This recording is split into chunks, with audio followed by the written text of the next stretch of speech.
অগ্নি সন্ত্রাস করতে করতে এখন তো বস্তি, আজকে বস্তিতে আগুন দিয়েছে কেন? ওখানে নাকি একটা প্রজেক্ট হবে।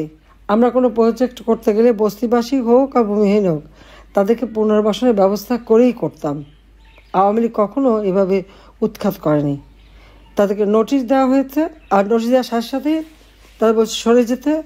তো এই শীতের মধ্যে ওরা যাবে কোথায়, থাকবে কোথায়? দিনের পর দিন তারা এখানে আসছে, এখান থেকে তাদের জীবন জীবিকা। বাস বস্তি জ্বলা শুরু করলো।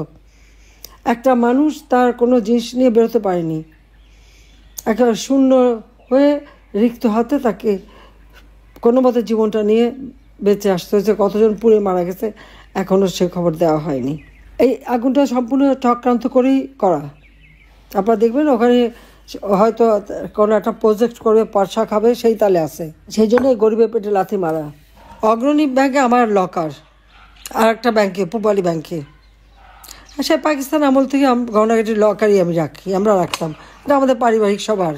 1981 সালে আমি যখন ফিরে আসি, জিয়াউর রহমান যখন বেঁচে ছিল আমাকে কিন্তু 32 নম্বরে ঢুকতে দেয়নি।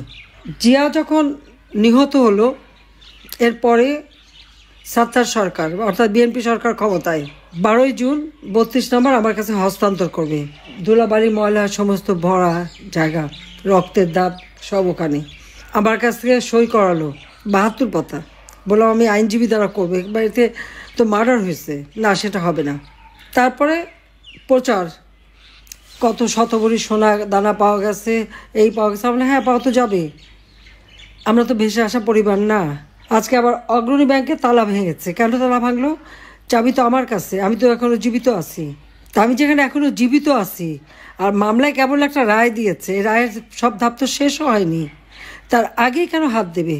এটা তো ডক্টর মোহাম্মদ ইউনূসের ব্যাংক ডাকাতি। সে লোক দিয়ে ব্যাংক ডাকাতি করছে, সেখান থেকে সব সোনা দানা বের করে এত ভরি। আমরা হ্যাঁ ভরি তো থাকবেই। সেখানে আমার দাদি, নানি, আমার মা, কামালের বিয়ে হয়েছে, কামালের বউয়ের গহনা, জামালের বউয়ের গহনা, এমনকি পুতুলের বিয়ের পরে তার কিছু গহনা সবই তো ওখানে রাখা ছিল। তা আমাদের তো ছিল গহনা, আমরা তো অস্বীকার করি না। কিন্তু লকার ভেঙে সেগুলি বের করে এখন দেখানো, মানে তাদের কথা ভাবখানার জন্য প্রধানমন্ত্রী হওয়ার পরে আমি সব ওখানে রেখেছি। আমি চ্যালেঞ্জ দিচ্ছি যে প্রধানমন্ত্রী হওয়ার পরে কবে আমি অগ্রণী ব্যাংকে যে লকার খুলে এসেছি আর জিনিস রেখে এসেছি, সেই লগবুক বের করা হোক, দেখা হোক। আমার তো মনে পড়ে না যে আমি 96 সালে প্রধানমন্ত্রী হয়েছে প্রথম।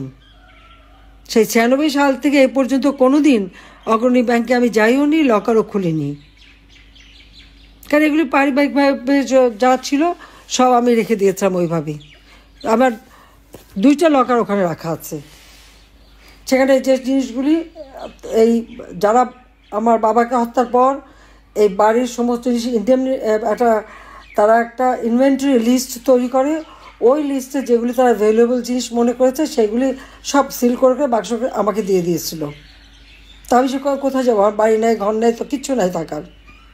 আমি লকার ভাড়া নিই, সেই লকারে যে সব কিছু ওইভাবেই রেখে আসি। তারা আমাদের ঘর বাড়ি যা ছিল সব তো লুটপাট করে নিয়েছি। 32 নম্বর বাড়ি তো আমরা জনগণকে দান করে দিয়েছিলাম।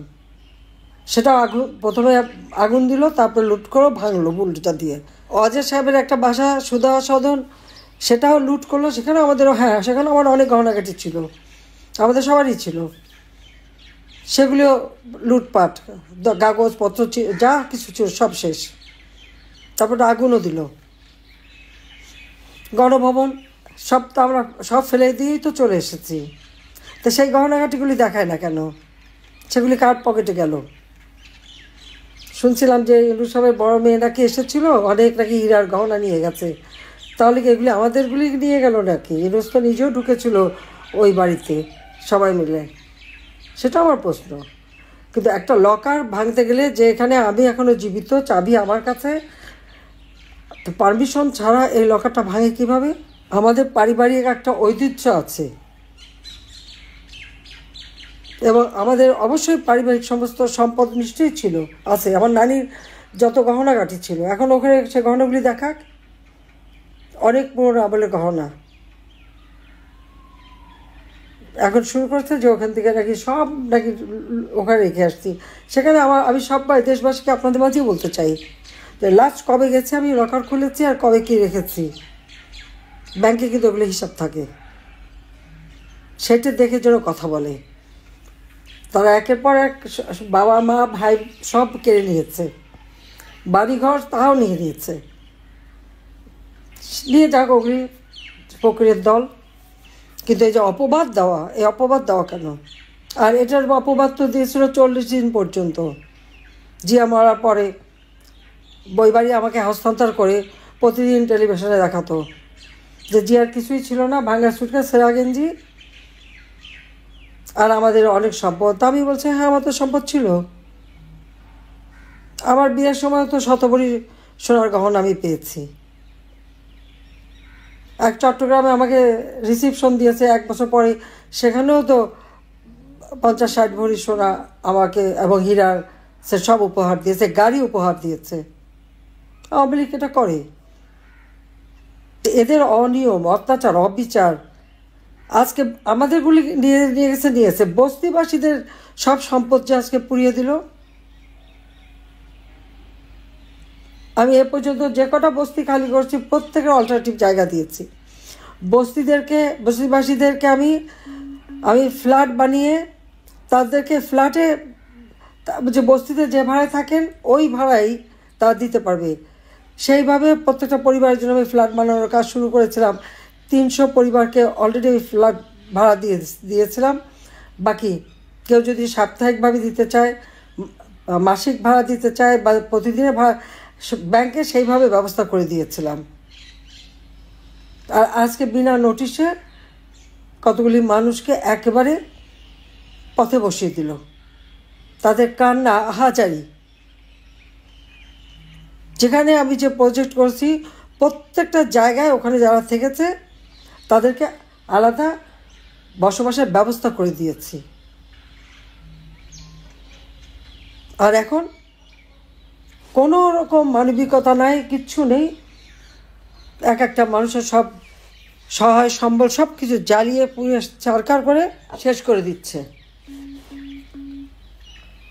আমি এর তীব্র নিন্দা জানাই, প্রতিবাদ জানাই যে এইভাবে বস্তি ভাঙা তাদের ঠিক হয়নি। আগে তাদের পুনর্বাসনের ব্যবস্থা করতে হবে, তারপরে। আর আমাদের যা লুটপাট করে দিচ্ছে ওগুলি লিল্লায় তাদের ভিক্ষা দিয়ে দিলাম। ইউনূস এবং ইউনূসের গভর্নমেন্ট সরকারকে আমি এই লকারে সব কিছু ভিক্ষা দিয়ে দিলাম। এখানে আমি, রেহানা, পুতুল, জয়, আমাদের সকলেরই উত্তরাধিকার সূত্রে প্রাপ্ত যা ছিল ওখানে আছে। আর শুধু পুতুলের বিয়ের কিছু গহনা ওখানে রাখা আছে। তো ওগুলিও আমি জানি আমার ছেলে মেয়ে মানা করবে না, আমি সেগুলি ওদেরকে ভিক্ষা দিলাম। যে এই যে মানুষের উপর জুলুম অত্যাচার, এই অত্যাচারের হাত থেকে দেশকে মুক্ত করার জন্য এই ফ্যাসিস্ট, খুনি, জঙ্গি ইউনূসকে ক্ষমতার থেকে হটাতেই হবে। নইলে এদেশের মানুষ এখন কেবল 6 কোটি মানুষ দরিদ্র সীমায় চলে গেছে। মোটে ইউনূসের কী সাফল্য, 1 বছরের মধ্যে 6 কোটি মানুষকে দারিদ্র্যের সীমায় পৌঁছে দিয়েছে। যেখানে আমি শেখ হাসিনা দেশের কাজ করে, মানুষের কাজ করে, আর্থসামাজিক উন্নতি করে 5 কোটি মানুষকে নিম্নবিত্ত থেকে মধ্যবিত্তে তুলে এনেছিলাম। আজকে তারা আবার সেই নিম্নবিত্তরা একেবারে নিঃস্ব। আমি তো হতদরিদ্র কেউ থাকবে না। মুজিব বর্ষে এটা আমাদের ছিল অঙ্গীকার। সেইভাবে লক্ষ লক্ষ, প্রায় 8 লক্ষ পরিবারকে বিনা পয়সায় ঘর বাড়ি দিয়ে পুনর্বাসন করি। 4000 সেই 91 সালে ঘূর্ণিঝড়ে যারা ক্ষতিগ্রস্ত হয়ে ভাসমান বস্তি বানিয়ে কক্সবাজার ছিল, তাদেরকে আমরা সেই খুরুশকুলে ফ্ল্যাট বানিয়ে সেখানে তাদের পুনর্বাসন করেছি। যারা হরিজন তাদেরকে আমি ফ্ল্যাট বানিয়ে সেখানে তাদের পুনর্বাসন করেছি। কুষ্ঠরোগী তাদেরকে সেই আশ্রয় প্রকল্পে ঘর দিয়ে জীবন জীবিকার ব্যবস্থা করে দিয়েছি। হিজড়া, বেদে কোনো শ্রেণী বাদ নেই, সবাইকে আমি পুনর্বাসন করে দিয়েছি। কিন্তু আমাদের তার এমনিতেও ঘর বাড়ি আমার নাই, তারপর যা আছে সবই পুড়িয়ে জ্বালিয়ে শেষ। দেশটাকে ধ্বংসের কিনারে নিয়ে গেছে। যে বাংলাদেশ সম্পর্কে মানুষের আগে একটা উঁচু ধারণা ছিল, উন্নয়নের রোল মডেল হিসেবে যে বাংলাদেশ বিশ্বে মর্যাদা পেয়েছিল, আজকে সেই বাংলাদেশকে ভিক্ষুকের জাতিতে পরিণত করেছে এই সুদখোর খুনি ইউনূস এবং তার স্বাধীনতা বিরোধী এবং জঙ্গি গোষ্ঠীকে নিয়ে। তার সাথে বিএনপি তো আছেই। তো বিএনপি তো এখন ওই যে ছাগলের 3 নম্বর বাচ্চা হয়ে গেছে। ইউনূসের কি এনসিপি পার্টি খাচ্ছে, সাথে জামাত, আর বিএনপি না খেয়ে লাফাচ্ছে। যে ছাগলের 3টে বাচ্চা হয় দেখবেন 2টা দুধ খায়, একটা পাশ দেখালি লাফায়। আমার গণভবনে আমার ছাগলের 3টে বাচ্চা ছিল, তাকেই দেখছে এইভাবে। আজকে দেশটাকে বাঁচাতে হলে, দেশের মানুষকে বাঁচাতে হলে, এই দরিদ্র মানুষগুলিকে বাঁচাতে হলে, রিক্সাওয়ালা, দিনমজুর, খেটে খাওয়া মানুষ, তাদের ভাগ্য পরিবর্তন করতে হলে এই সুদের ব্যবসা বাড়ানোর জন্য মানুষকে দরিদ্র করা, এটা বন্ধ করা একান্ত দরকার। তার জন্য এই ফ্যাসিস্ট জঙ্গি ইউনূসকে ক্ষমতা থেকে সরানোর জন্য যা কিছু আছে তাই নিয়ে সকলে মিলে এক হয়ে আপনারা কাজ করবেন, সেটা আমি চাই। যে বাংলাদেশটাকে এত সুন্দরভাবে গড়ে তুলেছিলাম, আজকে সেই বাংলাদেশটাকে সম্পূর্ণ ধ্বংস করে দিল। তারপর তো লোভ তার যায় না। যে কাজের হাত থেকে দেশ রক্ষা করার জন্য সবাইকে এক হওয়ার আমি আহ্বান জানাচ্ছি। সবাই ভালো থাকেন, সুস্থ থাকেন। খোদা হাফেজ। জয় বাংলা, জয় বঙ্গবন্ধু, বাংলাদেশ চিরজীবী হোক।